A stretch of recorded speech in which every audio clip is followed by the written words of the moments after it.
Hi, I'm Vanessa from SpeakEnglishWithVanessa.com.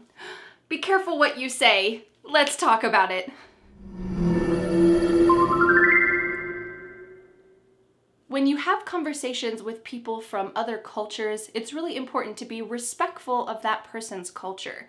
Of course, when we're talking with people from our own culture, we should be respectful too. But it's a little bit more complicated when we're talking with people from different backgrounds, because maybe you don't know which topics are acceptable to talk about or which topics are taboo. Taboo means that if you talk about that topic in the wrong context, people will feel really uncomfortable. It's inappropriate, it's just not polite. So today I'd like to help you learn 10 questions that you absolutely should not ask in American culture. These topics might be okay if you're talking with someone who you're really close to, but that's not really the situation that we're talking about here. For this lesson, we're gonna imagine 3 situations. Number 1, you run across someone that you know at the grocery store.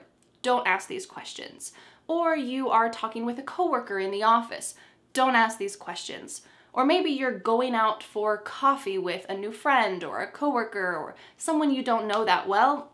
Don't ask these questions. Let's go to our first topic in question. Topic number 1 is politics. The main questions that you should not ask are, who are you voting for? Or who did you vote for? So this just depends when the election was, if it was in the past or if it's going to be in the future. Even though this year is a presidential election year in the US, and if you turn on the news, you'll see so much information about this, we don't really talk about our personal voting choices unless it's with really close friends.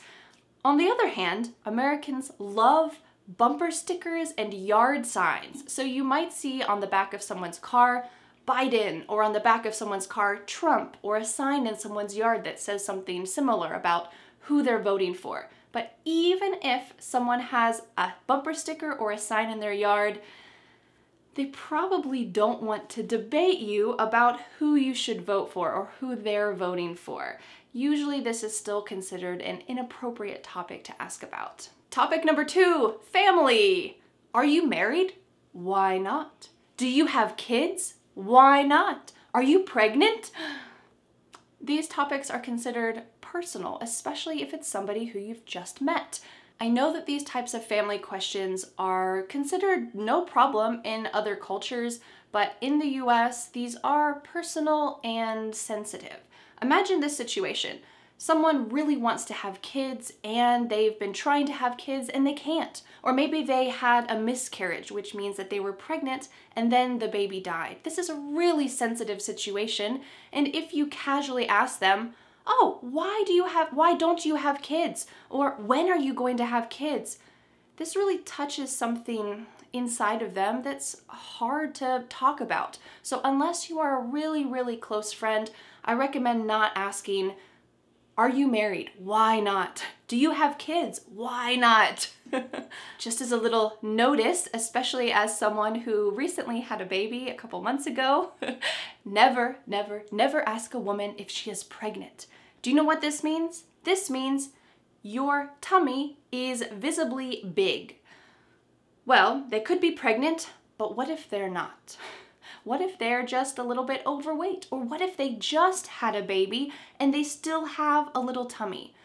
Well, this could be a really uncomfortable situation. I saw a funny quote once that said, never ask a woman if she's pregnant. Even if she is actively in labor, don't ask her until you see the baby. Maybe this is a little bit of an exaggeration, but if you ask someone, are you pregnant? You better be 100% sure that they are pregnant. And it's a little bit safer to let them bring up this topic anyway. Maybe if you're having a conversation and you see that they're probably pregnant, wait until they say, oh yeah, I've been feeling really tired lately, or I'm feeling the baby's kicks. Okay, now it's a safe topic. Our next taboo topic is sexuality. If a man mentions something about his boyfriend, or a woman mentions something about her girlfriend, do not ask, oh, are you gay? This is the 21st century. It is not shocking, or it should not be shocking, when someone is gay. Just a little quick note, If a man or woman says my partner, talking about the person who they live with, this doesn't always mean that it's a same-sex partner. It might mean this, but it could just mean that they are in a committed long-term relationship. Sometimes if you are living with someone and you are committed to them, you don't want to call them just your boyfriend or your girlfriend. In this way, it's a little bit casual, it's not so serious. So if you are in a same-sex relationship, or if you are not and you just aren't married, well, you could call them my partner. So if you happen to be talking with someone and they say, oh yeah, I need to call my partner and ask them about this. It doesn't mean necessarily that it's a same-sex partner. It might mean that, it might not. But in any situation, it's not polite to say, oh, are you gay? Just take it in stride. Our next taboo topic is religion. I don't recommend asking, do you go to church? Or saying, don't do this, it's a sin.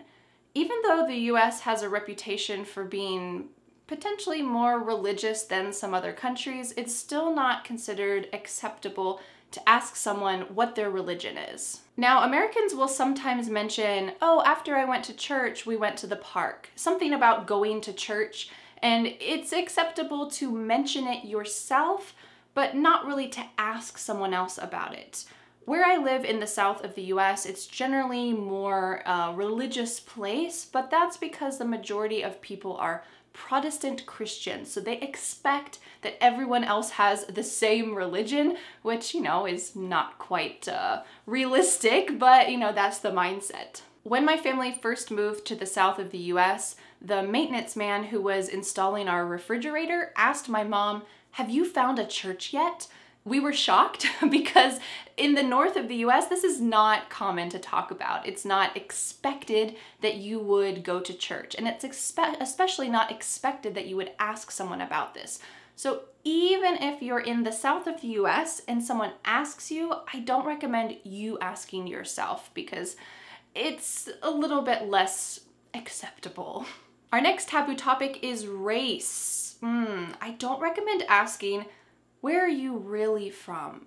Especially when someone is obviously from the US. The US is such a diverse place. People come from all sorts of backgrounds, all sorts of types of heritage. Even if it was their great-great-grandparents who moved to the US, a lot of people have different looks, different backgrounds, different cultures, but they are still all American. This question often gets asked to my Asian American friends. So for example, I have a friend who, when I first met her, I thought, oh, she looks Korean, but she didn't have any type of accent. She seemed completely like someone from the US.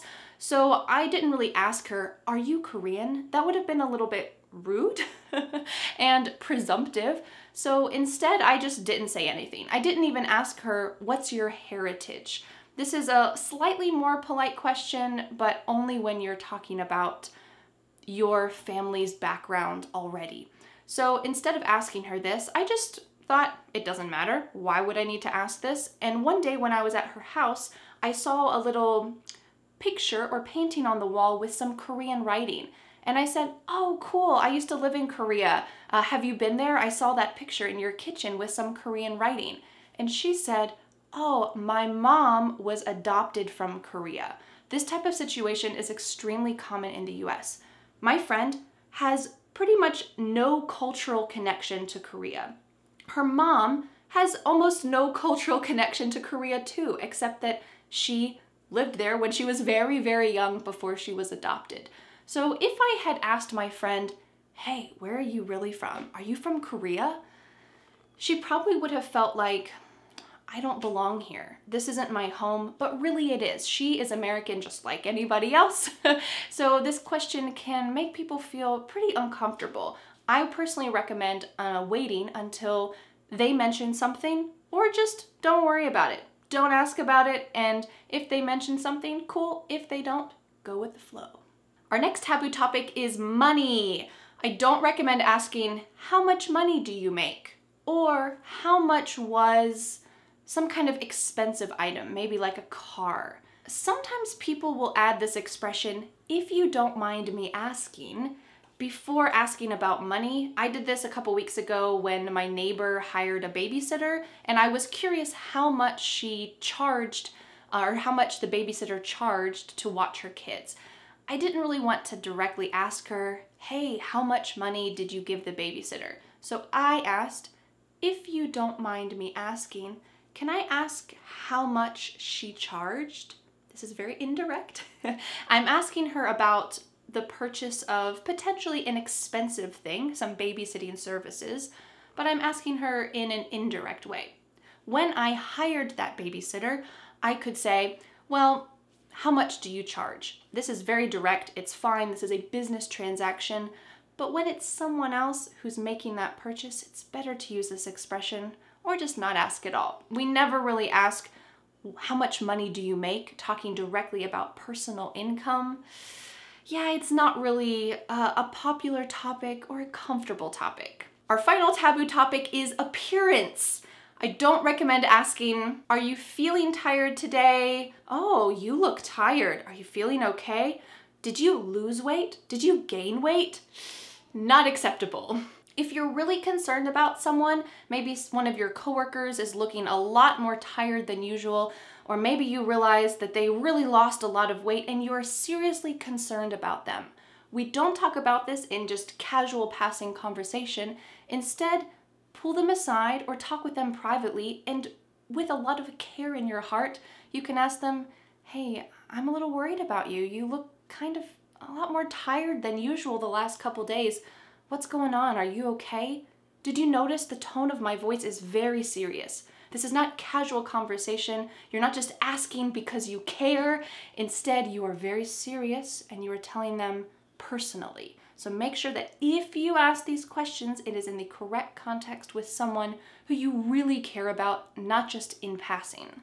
A little special note talking about appearance, especially for men directing comments towards women, I don't recommend saying something so direct as, wow, you look really beautiful.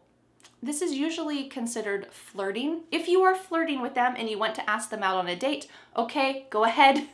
But if you're just in the office and you notice, oh wow, you look great today. Be careful being so enthusiastic about it. Wow, you look so beautiful today.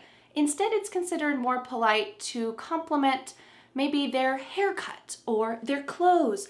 Oh, did you get a new haircut? It looks great. Wonderful. Or, oh, that's a nice shirt. I love those colors.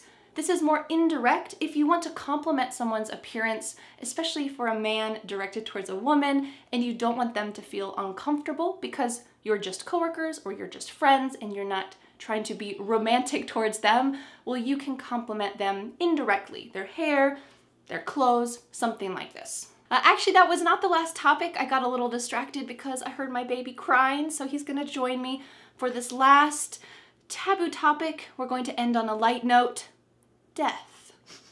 I do not recommend asking, do you think he's going to die soon? Or, I think he's going to die soon. This is too direct, too rude. Yes, death is an essential part of being alive, being a human, being a being, but we do not say it in such direct terms. Instead, if you want to talk about death, you can use a more indirect expression to pass away. You might say, sorry, I was gone from work last week. My grandmother passed away and I had to travel to California for the funeral. In this situation, you're saying pass away, much more polite to say. If someone says this to you, how can you react to show that you care? You can simply say, oh, I'm so sorry, or I'm sorry for your loss. You don't need to go on and on. Those two common polite expressions are really enough. You say it from your heart and you mean it. Now you might be wondering, if I can't talk about all these taboo topics, what can I talk about? Well, really the possibilities are endless. You could talk about your weekend plans. You could talk about that time you broke your arm when you fell out of a tree as a kid. You could talk about how you wish you could go to New York on a vacation. You could talk about how octopuses are pretty much the smartest animal in the world. The possibilities are endless. If you'd like to know how to start a conversation with anyone, I made a video about this that you can check out up here. This is especially useful for starting conversations in the US. But really you can use these for starting conversations, maybe even in your own native language as well. And now I have a question for you. I'm curious, what are some taboo topics in your country? Let me know in the comments. Let us know what your country is and what are some taboo topics. This could help other people as well if they travel to your country or if they meet people who are from your country. Thanks so much for learning English with me and with my baby, and I'll see you again next Friday for a new lesson here on my YouTube channel. Bye! Do you want to say goodbye? Oh, you got my hair. Goodbye! The next step is to download my free ebook, 5 Steps to Becoming a Confident English Speaker. You'll learn what you need to do to speak confidently and fluently. Don't forget to subscribe to my YouTube channel for more free lessons. Thanks so much. Bye.